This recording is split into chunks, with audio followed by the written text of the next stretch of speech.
Yang kedua, persoalan tentang jamuan makan, ataupun kita kata kenduri arwah lah.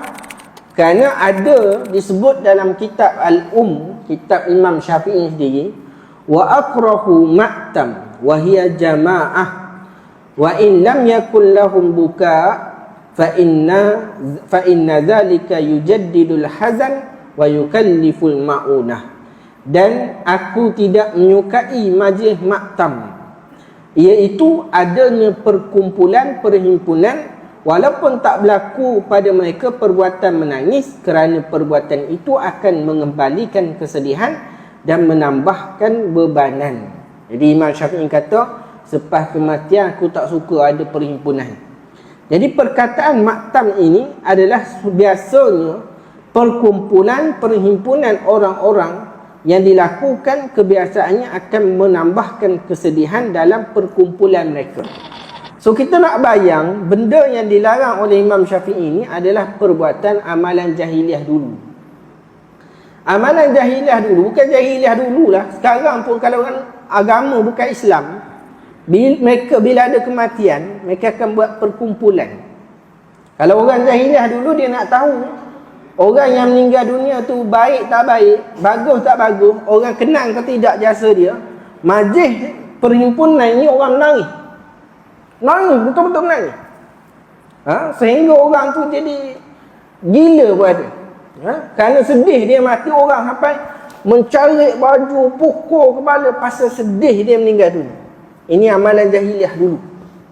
So Nabi tak benarkan. Sebab tu antara Nabi tak benarkan ziarah kubur pasal ni.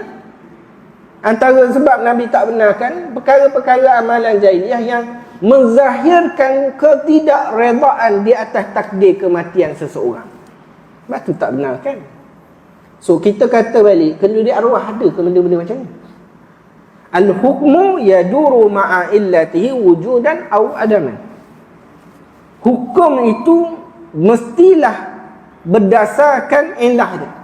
Dia berpusing di antara ilahnya, sama ada ilah ada atau tak ada. Sekarang yang dikatakan oleh Imam Syafi'i dia tak suka ni, kalau ia menyusahkan si mati, keluarga si mati, ataupun menyebabkan ada tak timbul balik kesedihan. Kita tengok contoh agama lain kan. Kalau ada kematian, seorang demi seorang naik. Mula-mula ahli keluarga naik, mak ke ayah ke anak ke naik. Lepas tu kawan rapat naik. Lepas tu jiran naik. Lepas tu bos naik. Naik buat apa? Berucap. Dia dulu pernah bantu saya begini. Orang menangis, orang sedih. Pernah tengok dalam TV? Kalau saya pernah tengok ada satu lagi agama lain di suatu tempat, mereka ada khidmat, satu servis perempuan-perempuan. Perempuan-perempuan ni hanya kerja dia dipanggil majlis-majlis macam ni untuk menangis. Lagi dahsyat dia menangis, lagi profesional dia bekerja. So perempuan ni diupah untuk menangis majlis-majlis macam ni. Ada tak berlaku luar negara? Ada. Tak kira lah negara bukan Islam, ada lagi amalan macam ni. Islam je tak ada. So kita nak tanya, kenduri arwah ada ke macam tu? Tak ada. Jadi macam mana kita nak hukumkan sesuatu yang tak sama kepada sesuatu amalan yang dilakukan, bahkan nak dikatakan sebagai maksiat? Tak boleh. Memang dalam setengah kitab, contohnya dalam kitab Syekh Daud Al-Fatani, dalam kitab Buyatul Tulab, menyebutkan dan makruh lagi bid'ah bagi orang yang kematian membuat makanan, menyerukan segala manusia atas memakan dia, sama ada dahulu daripada menanam dia dan kemudian daripadanya, seperti yang diadatkan kebanyakan manusia. Dan demikian lagi makruh lagi bid'ah bagi segala yang diserukan dia memperkenankan seruannya. Oh, kita kata macam kenduri arwah dah ni. Si mati, keluarga si mati panggil orang buat jamuan makan, kemudian panggil orang lain mari makan juga. Maka hukum di sini dia kata makruh dan bid'ah. Dan disebut yang terakhir disebut makruh lagi bid'ah juga orang yang pergi tempat yang diserukan itu. Maka kita pun dengar orang-orang kata yang kamu duk buat kenduri arwah ni, Syekh Daud Fatani pun larang. Syekh Daud Fatani, ulama Jawi pun larang. Yang pergi kenduri arwah siapa? Ni budak-budak pondok, budak-budak madrasah. Dia mengaji kitab apa? Kitab Syekh Daud Fatani. Dia tak ikut apa Syekh Daud Fatani kata. Gitu lah. Adakah orang yang belajar tu tak tahu daripada orang yang tak belajar? Orang pondok belajar kitab ni. Saya belajar dulu. Tapi ulama-ulama kita bukan terang kenduri arwah. Kerana dia bukan hukum ilahnya sama, tak sama. Sebab bagi pengharaman, sebab bagi kemakruhan, mesti ada ilah. Kalau ilah tak sama, dia tak jadi haram. Kalau ilah tak sama, dia tak jadi makruh. Lepas tu kita tengok kitab Jawi, dia senada dalam menghukumkan makruh ni. Contohnya dalam kitab Bahrul Wafi. Dan makruh lagi bid'ah bagi yang kematian membuat makanan yang diserukan manusia atas makanan dahulu daripada ditanam mayit, dan kemudian daripadanya seperti telah berlaku adat, demikian lagi makruh lagi bid'ah bagi segala mereka yang diserunya memperkenankan seruannya. Apa yang disebabkan dia dimakruhkan? Kerana orang panggil nak makan jamuan, majlis keramaian. Itu yang dimakruhkan. Majlis keramaian, faham tak majlis keramaian? Orang nikah buat majlis, orang sunat buat majlis, orang dapat rizak cemerlang buat majlis, naik pangkat buat majlis. Itu majlis keramaian. Orang panggil apa? Majlis kesyukuran, majlis keraian dan sebagainya. Maka itulah yang dimakruhkan. Pasal apa makruh? Pertama, apabila berlaku kematian, dia bukan satu perkara menggembirakan. Kematian bukan satu perkara yang menggembirakan. Menjamu makanan disunatkan ketika majlis-majlis apa dia? Yang menggembirakan. Jadi tiba-tiba ada orang buat majlis jamuan makan ketika kesedihan, maka dihukum makruh lagi bid'ah. Pasal apa? Syariat mengatakan bahawa disunatkan untuk mengadakan jamuan pada perkara yang menggembirakan.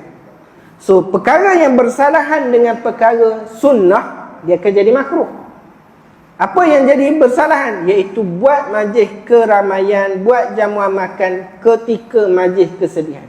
Ketika ada kesedihan, maka dihukumkan makruh.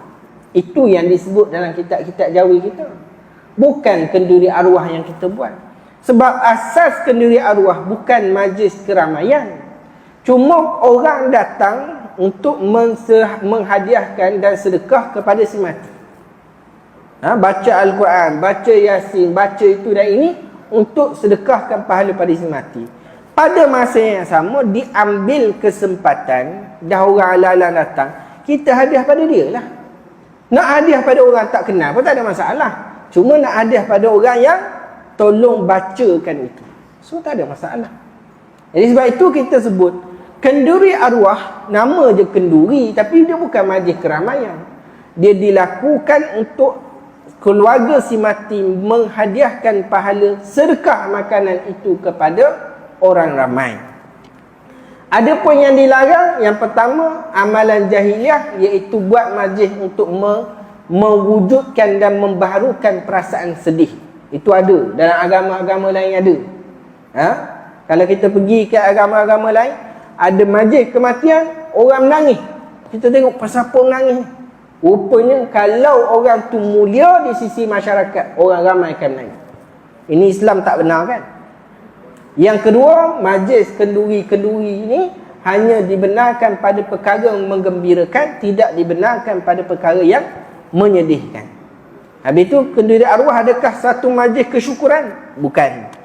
Dia hanyalah sedekah yang dilakukan oleh ahli keluarga si mati. Maka Imam Mula Ali Al-Qari menyebutkan ianya dibolehkan dan tidak ada masalah untuk kita mengamalkan sedemikian. Jadi sebab itulah perkara ini dibenarkan. Contohnya apa yang disebutkan oleh Imam Dawani, wa amma ma yasna'uhu aqaribul mayyit min at-ta'am wa jam'in nasi alaihi fa in kana li qira'atil Qur'an wa nahwiha mimma yurja khairuhu lil mayyit fala ba'sa bihi wa amma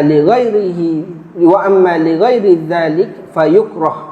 Adapun makanan yang disediakan oleh keluarga si mati dan berhimpun manusia ke atasnya, maka jika ia dilakukan kerana membaca Al-Quran dan seumpamanya daripada mengharapkan kebaikan untuk si mati, maka tidak mengapa dilakukan jamuan demikian. Ini kata ulama. Imam Dawan ini orang Arab, bukan orang mana tak tahulah, tapi bukan orang Malaysia, bukan orang India lah. Imam Dawan ni orang Arab ke orang Iraq ke kita tak pasti. Namun jika dilakukan selain daripada tujuan itu, maka dihukumkan makruh. Buat apa ni? Ada apa ni? Tak ada semalam tu mak saya meninggal, ni ada makan, dah ada kematian, kita buat makan-makan. Lepas tu nak baca Al-Quran ke? Tak, makan je. Ini makruh. Makruh. Letak lagi belon, lilin, nyanyi lagi, makruh lagi, tambah lagi haram pula boleh jadi. Maka sebab itu perkara-perkara itu yang dihukumkan makruh. Adapun yang diamalkan oleh masyarakat kita tidak bersabitan dengan perkara-perkara seperti itu.